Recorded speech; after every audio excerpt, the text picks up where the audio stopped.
In 1979, the American South still carried its past like a shadow that refused to shrink. Laws had changed on paper, but customs survived in glances, habits, and places people knew better than to question.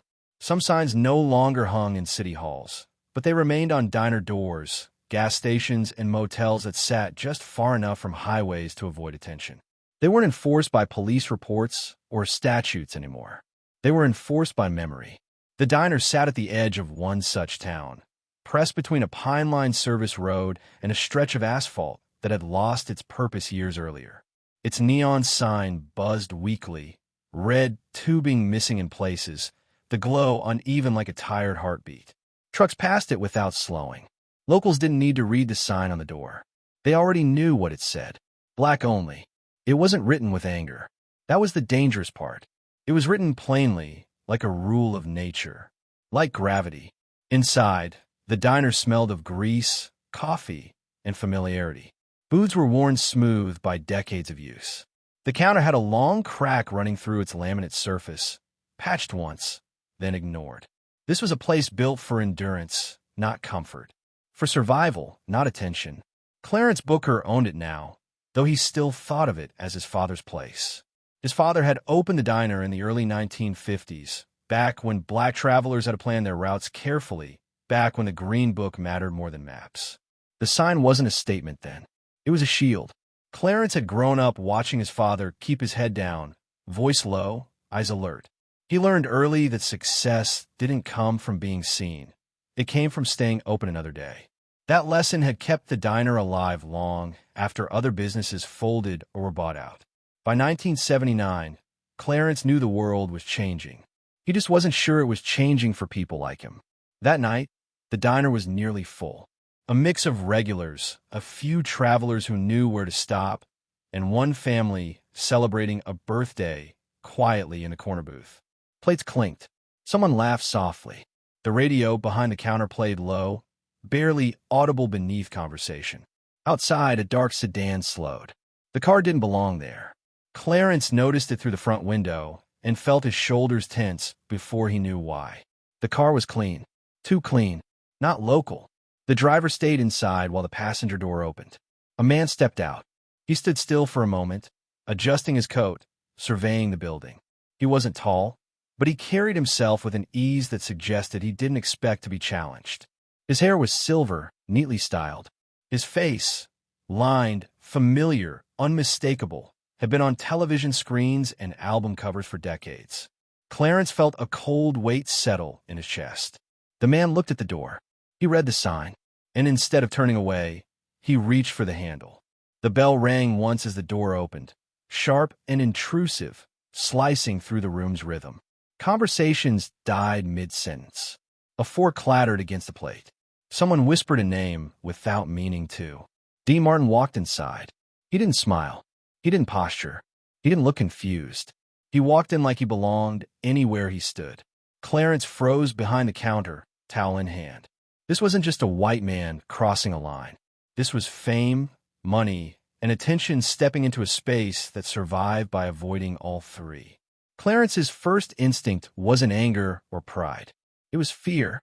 Fear of what would happen if the wrong person saw this. Fear of how fast a quiet town could become loud. Dean Martin scanned the room slowly, deliberately, as if he understood the weight of every eye on him. He saw the tension, the uncertainty, the calculations happening in real time. He saw people wondering whether to leave, whether staying made them part of something dangerous. He chose the stool at the counter, the one closest to Clarence. The silence stretched. The radio hummed uselessly in the background. Clarence felt the weight of every expectation pressing into his back. He knew what he was supposed to say. He had rehearsed versions of this moment his entire life, even if he never thought it would come like this. "You shouldn't be here," Clarence said finally, his voice low but steady. Dean Martin looked up at him, eyes calm, attentive. "I know," he said. That answer unsettled Clarence more than denial ever could have. Dean rested his forearms on the counter and glanced at the menu board, chalk smudged from years of updates. He nodded slightly, as if acknowledging the effort it took to keep a place like this running. I'm hungry, Dean said, and I wanted to eat here. Clarence's jaw tightened. You're putting people at risk, he said. You don't understand how this works. Dean met his gaze without flinching. I understand exactly how it works, he replied. That's why I'm sitting down. No one moved. No one spoke. Outside, the night remained quiet, indifferent to the line that had just been crossed. Clarence looked at the sign on the door through the reflection in the window. He had defended it for years, not because he believed in it, but because he believed in survival. Now, sitting across from him was a man who had survived in a different way, a man who had the luxury of choice. Clarence wondered which kind of survival mattered more, and he realized, with a slow, sinking clarity, that whatever happened next would not stay contained inside these walls. The silence that followed Dean Martin's words did not feel empty. It felt crowded. Every unspoken fear, every memory of consequences, every lesson passed down quietly from one generation to the next seemed to occupy the air at once. Clarence Booker could feel it pressing against his chest, heavy enough to make breathing a conscious effort. He glanced again at the door, at the street beyond it. Nothing had changed outside. No sirens, no flashing lights, just darkness and the hum of insects. Yet Clarence knew better than to mistake quiet for safety. In towns like this, trouble didn't announce itself. It arrived later, wearing familiar faces. Clarence leaned closer to Dean, lowering his voice further. You don't know what you're asking me to carry, he said. You walk out of here tonight, and this becomes my problem, not yours. Dean didn't interrupt. He listened, the way men do when they've already decided something, but respect the cost it places on others. You think I don't know that? Dean replied. You think I haven't walked away before? Clarence straightened, bristling. Then why now? Dean took a slow breath. For the first time since he walked in, his confidence cracked just enough to show something else beneath it. Not guilt, not pity, fatigue.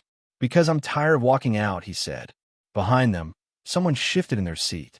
A man near the window stood halfway, unsure whether to leave or sit back down. A waitress froze near the coffee machine, eyes darting between Clarence and the stranger at the counter, silently asking for direction Clarence didn't know how to give. This diner was not built for moments like this. It was built for routine, predictable orders, predictable faces, predictable risks. Clarence thought of his father, long gone now, and the rules he'd drilled into him. Don't attract attention. Don't provoke. Don't give them a reason. The sign on the door was ugly, but it was familiar. It kept danger outside by drawing a clear line.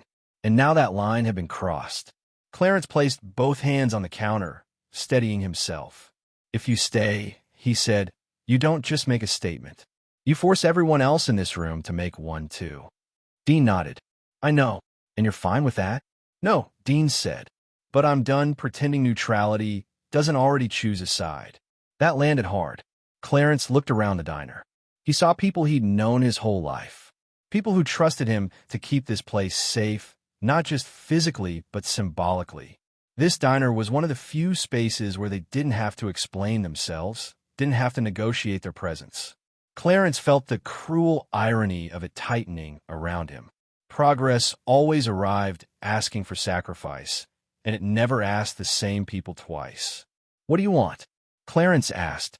Dean reached into his jacket and pulled out a folded document. He didn't slide it across this time. He placed it between them carefully, like something fragile. I want to eat, he said. Tonight. No speeches. No cameras. Just a meal. Clarence stared at the paper, but didn't touch it yet. And after that, he asked. Dean held his gaze. After that, I want you to decide when you're ready. Not because of me, not because of pressure, because you believe it's time. Clarence let out a slow breath through his nose. He had expected demands, conditions, a show of power. What he hadn't expected was restraint. You're asking me to gamble everything I've built, Clarence said. Dean shook his head. No, I'm asking you to stop carrying a burden that was never meant to be permanent. Clarence laughed once, sharp and humorless. You say that like permanence hasn't been forced on people like me before. Dean didn't argue. He simply nodded. The room waited. Clarence picked up the paper. It was real. A production agreement, references, phone numbers. Not a bribe, not a threat. An opportunity laid bare with no guarantees attached. If the diner changed, it would be seen. If it didn't, Dean would walk away and never speak of this again. Clarence folded the paper back up slowly. He looked at Dean Martin, then at the people behind him, and finally at the empty stool beside Dean. A decision didn't announce itself in his mind. It settled. Heavy. Inevitable. Clarence reached for the order pad. "What do you want to eat?" he asked. The question rippled through the room like a quiet shockwave. Dean smiled, not wide, not triumphant, just relieved. "Whatever you're known for," he said. Clarence turned toward the kitchen. As he did, a woman near the back sat down again. Someone else exhaled audibly. The radio continued playing, unnoticed but suddenly necessary, a reminder that time was still moving. Nothing outside changed, but inside that diner, something irreversible had just begun. Clarence cooked the food himself. He didn't trust anyone else with it. Not because he doubted their ability, but because this meal had already stopped being about hunger. It had become a line drawn quietly, without ink or shouting, but with consequences that would outlive the night. He moved through the kitchen with deliberate care, every motion slower than usual, as if speed itself might invite chaos. The grill hissed. Grease popped. The familiar sounds grounded him, even as his thoughts raced. He made the same dish he had served hundreds of times before, the one customers requested without looking at the menu. It was the diner's signature, passed down from his father, unchanged for decades. If anything was going to represent this place, it would be that. Out in the dining room, no one spoke above a murmur. Dean Martin sat alone at the counter, hands folded, eyes forward. He didn't look around anymore. He didn't perform awareness. He waited. That waiting did more than any speech could have. It told the room he wasn't there to dominate it. He wasn't there to rescue anyone either. He was there to be present. Clarence set the plate down in front of him without ceremony. No announcement, no acknowledgement from the room, just porcelain meeting laminate, a sound that somehow felt louder than the bell on the door had earlier. Dean nodded. "Thank you." Clarence didn't respond. He turned back toward the grill, wiping his hands on a towel that had already done too much work tonight. Dean ate slowly. Every bite seemed to stretch time further. The clink of fork against plate was measured, almost respectful. People watched without meaning to, then looked away, embarrassed by their own attention. This wasn't entertainment. It was endurance. A man near the window finally stood up. Clarence felt it immediately, tension snapping back into place. But the man didn't head for the door. He walked to the counter, stopped 2 stools away from Dean, and sat down. "Coffee," he said quietly. Clarence poured it without comment. Then another person stood, and another. Orders were placed in low voices. The room didn't return to normal, but it moved forward awkwardly, cautiously, like a body testing a leg it didn't trust yet. Dean finished his meal and placed his fork neatly beside the plate. He didn't rush. He didn't linger. He reached into his pocket and left cash on the counter, far more than the meal cost. Clarence noticed and pushed it back toward him. "No," he said. Dean looked up. "It's fair." Clarence shook his head. "Not tonight." Dean accepted it.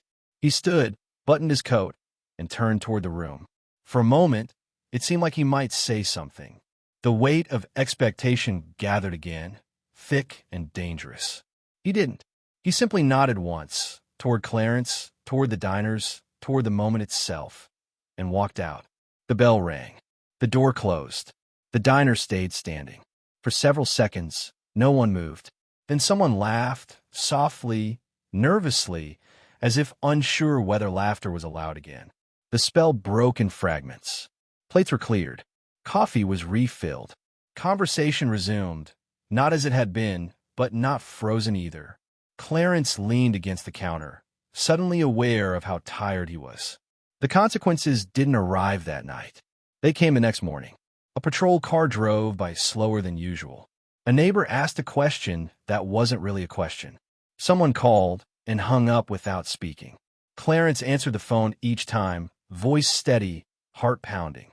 2 days later, a reporter showed up, then another. Clarence refused them all. He wasn't ready to explain something he hadn't fully accepted himself. On the third night, Clarence stood alone in the diner after closing. The chairs were upturned on tables. The radio was off. The silence felt different now. Not heavy, but alert. He walked to the door. The sign stared back at him. Black only. Clarence reached up, fingers brushing the peeling paint. He thought of his father. A protection disguised as limitation. Of survival that asked too much for too long. He took the sign down.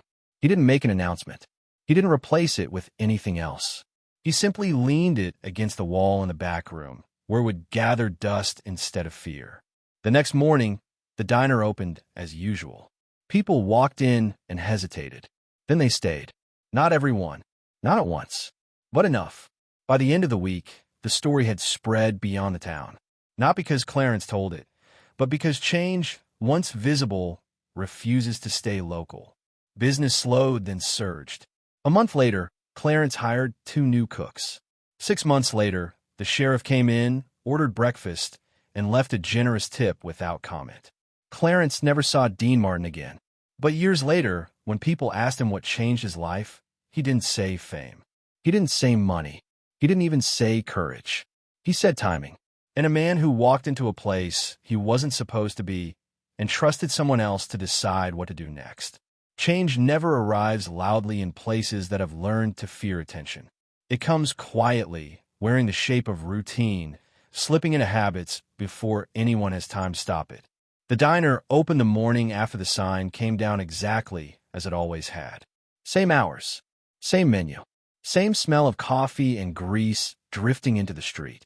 But the absence on the door spoke louder than the words that had once been there. People slowed as they passed. Some stepped inside and froze just past the threshold, scanning the room as if looking for permission that no longer existed. Others pretended not to notice anything different at all, ordering breakfast with the same practiced tone they had used for years, unwilling to acknowledge that the ground beneath them had shifted. Clarence watched every reaction. He didn't correct anyone. He didn't explain. He let the room teach itself. By midweek, the diner felt different in a way Clarence couldn't quite name. Not better, not worse, just exposed. Conversations were careful. Eyes measured distance and intent. People sat farther apart than necessary, then closer than expected. Old regulars claimed their usual spots and dared anyone to question them. New faces entered cautiously, then returned the next day with a little more confidence. Not everyone approved. A man Clarence had known since childhood stopped coming entirely. Another leaned in close at the counter and muttered that Clarence was inviting trouble. Someone scratched a word into the bathroom door one night, crude and angry, gone by morning but not forgotten. Clarence cleaned it himself. The phone rang more often now. Some calls offered support. Others offered warnings dressed up as advice. Clarence listened to them all without responding. He had crossed a line that couldn't be uncrossed. Any explanation would only weaken his footing. The real test came on a Saturday morning. The diner was full, nearly shoulder to shoulder, when a patrol car pulled up outside and parked directly in front of the entrance. The room went still. Forts paused midair. Conversations died in unison. Clarence felt his pulse in his ears as the door opened. The sheriff stepped inside. He was a familiar presence in town, not cruel, not kind, just representative of how things had always worked. He scanned the room slowly, eyes lingering on the mixed crowd at the counter, then on Clarence behind it. Clarence didn't move. The sheriff took a seat. "Coffee," he said. Clarence poured it. No speech followed. No warning. The sheriff drank, paid, nodded once, and left. That was when Clarence knew the town had noticed and decided, reluctantly, to allow it. Weeks passed, then months. The diner became a curiosity, then a quiet symbol. Travelers stopped in because they'd heard something had happened there, though most couldn't explain what. A small article appeared in a regional magazine, careful with its wording, generous with implication. Clarence didn't correct anything. He let the story tell itself. Money followed.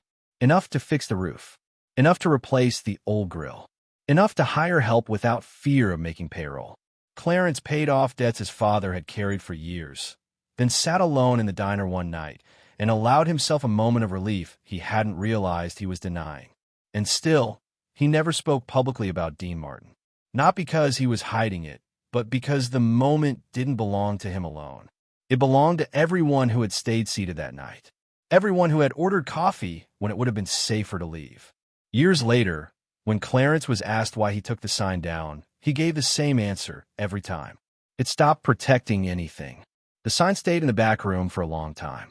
Clarence couldn't bring himself to throw it away. It felt too much like erasing the cost of survival. One afternoon, he carried it out behind the diner and leaned it against the dumpster. He didn't smash it. He didn't burn it. He left it there, and when it was gone the next day, he didn't ask where it went. The diner outlived Clarence's doubts. It became a place where people brought their children and told stories about how things used to be, careful not to glorify them, careful not to forget. It didn't become famous the way some places do. It became steady, honest, open, and that, Clarence learned, was the real change. Time has a way of softening moments without erasing them.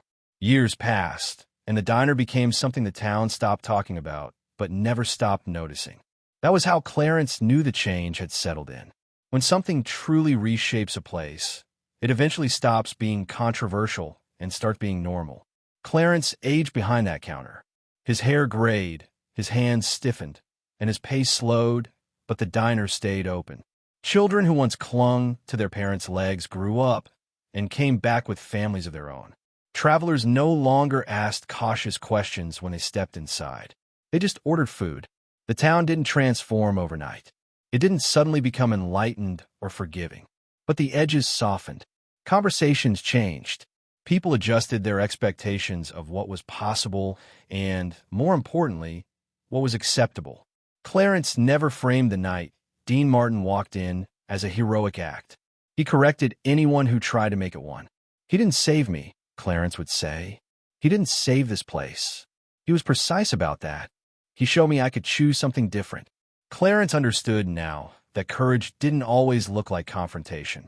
Sometimes it looked like restraint, like a man walking in, sitting down, and trusting someone else with the weight of the decision. When Clarence finally retired, the diner passed to his niece, who had grown up watching him work behind the counter. The menu stayed mostly the same.